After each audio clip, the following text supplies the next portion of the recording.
কুকুরের কাজ কি? আপনি দুইটা কুকুরকে খাবার দেবেন পাশাপাশি, একটাকে যা দিয়েছেন ও সারা দিন খেলেও শেষ হবে না, এরপরও দেখবেন পাশেরটায় হামলা দেয়। এই স্বভাব দেশে ছিল না? বলেন।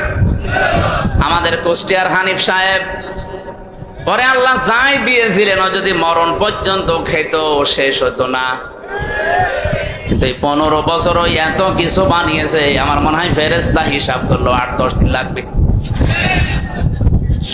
আপনি খুলনা, বাগেরহাট, সাতক্ষীরা এই 3টা জেলায় যেয়ে দেখেন, আমার মনে হয় প্রায় অর্ধেকই তার ছিল। চালাকি করতে গিয়ে ধরা খেয়ে গেছে সে আর তার ভাই। নিজেদের নামে জমি জায়গাগুলো, এই ফ্ল্যাটগুলো কিনেছে বিভিন্ন আত্মীয় স্বজনের নামে, তাদের নামে রেজিস্ট্রি করেছে। আল্লাহর ইশারা ওরা যে পালিয়েছে, এখন বলছে আমরা আর দেব না।